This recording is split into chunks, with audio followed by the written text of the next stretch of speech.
Hello, my name is Helena, and I will tell you about a framework I created for defining, describing, and designing for human agency through intentional friction. I believe human agency to be the single most important thing we can design for today. In the digital sphere, that means that user empowerment, choice, and control are embedded as core design values. When we design for human agency, we create designs that restore intentionality in our actions, build trust and ownership in our products, and safeguard ethics and well-being. Designing for agency means creating digital products and experiences that intentionally empower users to act freely and make informed choices during important moments of their interactions. I am not alone in thinking this is extremely important. The EU, for example, is currently working on their deceptive pattern laws, also with the goal to increase human agency. So how do we do it? I propose that one method to infuse products with agency is to add thoughtful, intentional friction. To understand friction in design, let's look at the physics definition first. This is from the Cambridge Dictionary, and it's basically the force that makes sliding between objects difficult. When you rub your hands together, the friction produces heat. Friction is what enables us to walk and run. If our soles didn't stick to the ground, we wouldn't be able to move. And the speed bump, also a friction, is already at a level of abstraction. It's a physically implemented cognitive friction that shakes us out of autopilot to help us be fully present when necessary. So what does design friction mean? The meaning is, in a sense, very intuitive to understand. The friction in physics is what slows objects down when sliding on surfaces.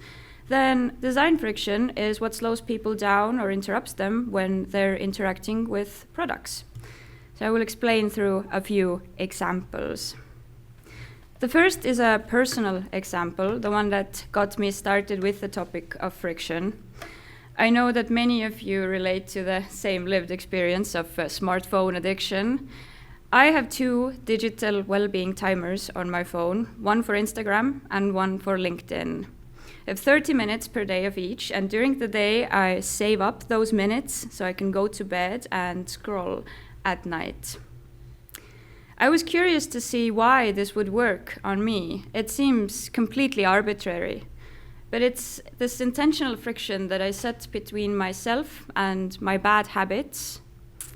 And it's a sort of self-imposed but externally forced boundary, and it works as a very effective way to curb the appetite, or at least prevent my hand from reaching for another bite. On to more examples.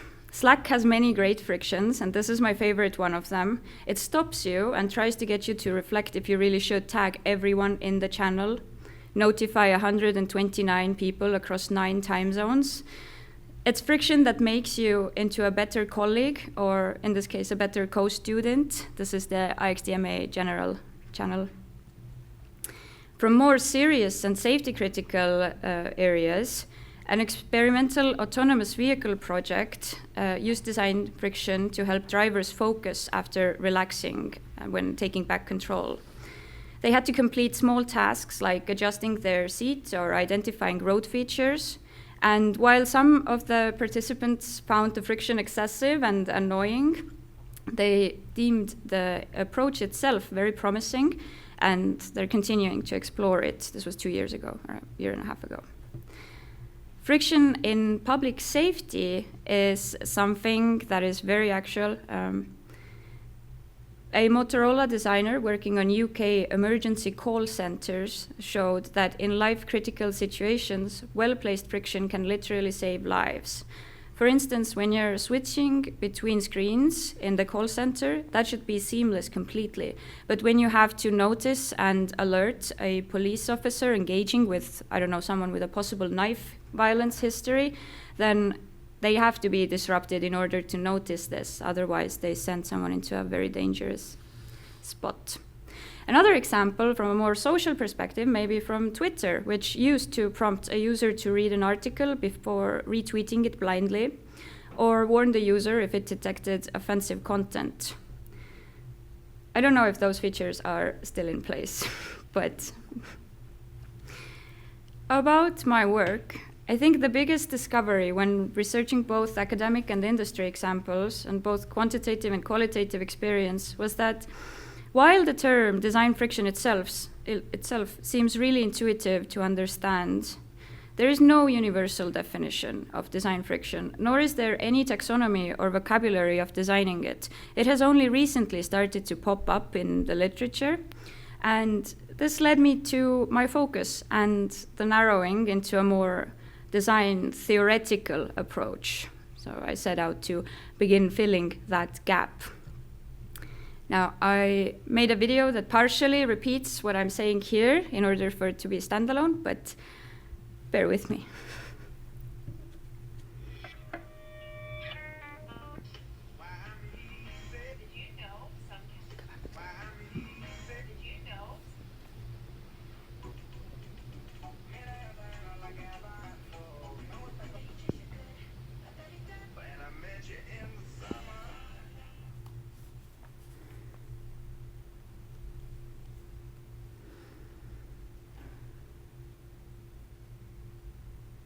In cities, we add speed bumps into traffic, not to stop people, but to encourage a pause, to consider, to adjust, to stay aware. It's a little friction that keeps us and others safe. In digital spaces, we rarely get that chance.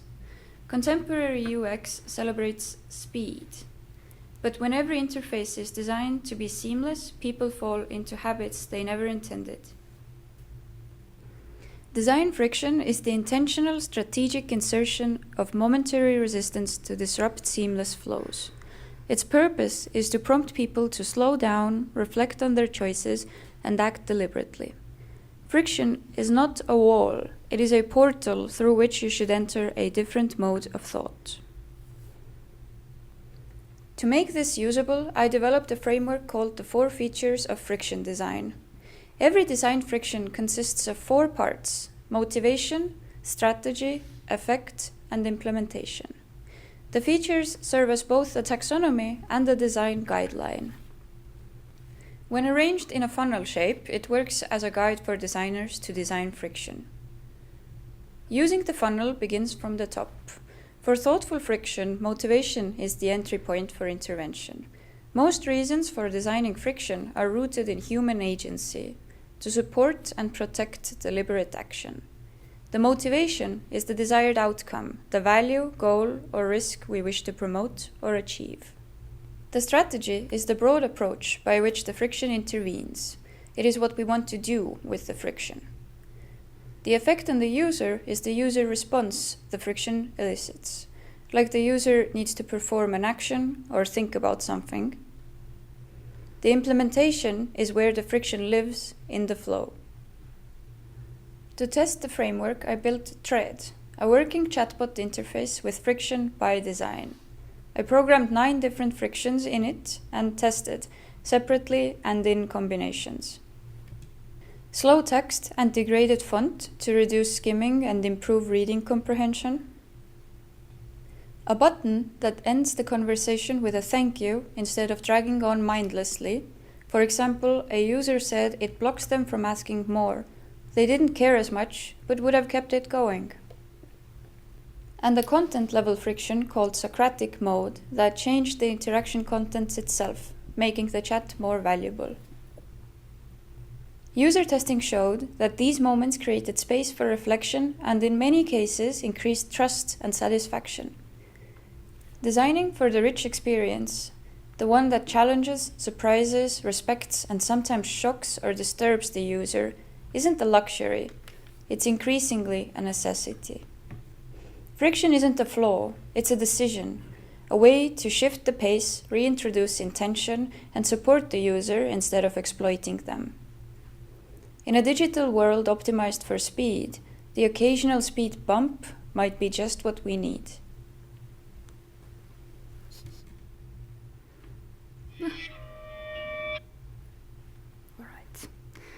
So with this in mind, I'll tell you about the thesis itself, beginning with the deliverables. First, as I mentioned, a definition of design friction was, it came through many different small definitions and a lot of processing of case studies that I collected. And this is the first sentence of the definition. I'll give you a second. It's actually much longer, but I will show you the full definition during one of the reviewer questions. It's relevant. The second deliverable, the framework, or rather the framework proposal, the 4 features of design friction. And third, an AI chat app to test my theories. Now, the main focus was on developing the framework, so this app was more a means to an end. So, methodology. This is the 3 core activities of design thinking by IDEO. And I chose to explain my work through this framework instead of, for example, the double diamond, because the process for me was the opposite, anything but linear. The first research activities, of course, they were quite straightforward. I set initial research questions and looked for papers and so forth. But the more I found out, the less I understood. And at the same time, I started seeing friction everywhere. Early conversations with mentors led to a broader framing around user agency, which resulted in more research. And throughout, I performed a comparative thematic analysis of friction in academic and industry case studies and in design writing. So I created a working definition, which was iteratively refined through comparison with real-world examples and designing my own prototype as well. Interestingly, the definition of the first thing to be started got its final form after both the framework and TREAD app were already complete, which just sort of proves the suitability of 3i to characterize the work. The things were most complicated during the development of the framework. Many patterns emerged, of course, from both academic sources, such as actual friction measuring papers, as well as case studies that I collected into a large library on Notion. And then eventually I arrived at a 4-part model that included 4 parameters of design friction. And then that's in the corner there. And then while thinking about how to visualize them playing around with shapes, I understood that they have an inner hierarchy, which led me to the funnel shape. Now, while I did use the framework to design TREAD, I also used TREAD to design the framework. The most notable change after finishing the testing was that originally the 4th section, the bottom one, was called duration. But I realized that that doesn't really describe everything, because not all friction has a temporal characteristic at all. So instead, I found that implementation would suit this section better. There were other changes as well, but they're more minor. And I would like to bring out a notable weakness of the framework here, that is that it hasn't been tested by other designers or other projects, and that's why I'm calling it a proposal. One of our mentors did say that the topic of friction is very relevant to the Estonian government right now, and I found that really interesting. But I think the framework would continue to change with additional testing. So this is just the first version. Here is a designerly picture of a nice board.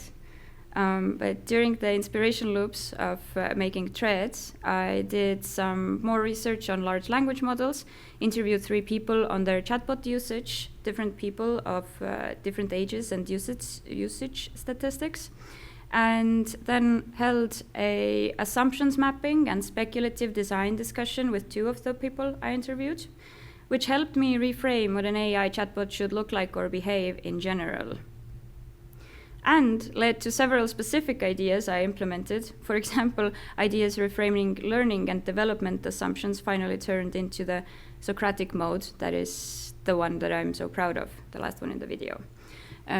These are a few examples of radical reframes of about prompt quality. So, for example, creating a Dickens-style prompt of the past, present, and future prompts sort of visitor that comes and critiques you on your prompts. Okay, so I found it very funny. Because the goal was not to design a full product, but to test frictions, I kept to that quite strictly. I used existing design frameworks, didn't try to reinvent the wheel, just layered friction gradually. Some frictions worked very well, some failed, and some worked really well in combinations, but not alone. And what do I know about friction now, and what do I want to teach you today? What can you take away from this? First, that friction is not a wall, it is a portal through which you should enter a different mode of thought. Second, design friction is most effective when it aligns with motivation and contexts. And it's important to add friction sparingly, like saffron. You don't want your interactions to leave a metallic or bitter taste in your mouth, and just a little bit goes a long way. Now, I do want to make it clear that convenience, usability, ease, and even delight are important aspects of UX, and they are not only beneficial but necessary. But I am also saying that an overly friction-free interface can diminish human agency by reducing the user's active involvement and conscious choice in the interaction. Bless you. Intentional and well-implemented friction serves as a powerful tool for supporting user agency. It's not a barrier or annoyance. It can create meaningful pauses, offer moments for reflection, and increase agency in people using the products. And a separate insight I got from just designing thread, not connected to the framework, is that people actually really like to think about things, which made me very happy, and that is why it's important to focus on cognitive friction. Conversations in the design community need to move beyond the reflex to remove all friction. Where does friction belong? How can it serve the user? And when is its presence a sign of care? Are questions we need to be asking increasingly more. How would I conclude all of this? I would say the friction is a powerful tool and should be wielded with responsibility. If I were to pitch the framework, this is what I would say. But that's the pitch. In reality, the next plan as an unemployed designer and hopefully soon to be a master of interaction design, I am planning to continue this work. The next steps in my journey are to create a webpage for the project and begin blogging about the topic. So I zoomed in a little bit on the left. You can see the list of topics I'm planning to cover in the initial iteration, some of which were not thoroughly covered in the thesis itself, so need a little bit more research, and some that I already know quite a lot about. And I think with some hard work and development, this framework could take on a really nice life on its own online, and maybe become something really useful as we enter this new age of completely personalizable software. I want to bring back space for reflection, for small struggles that help us grow, and the ability to pause.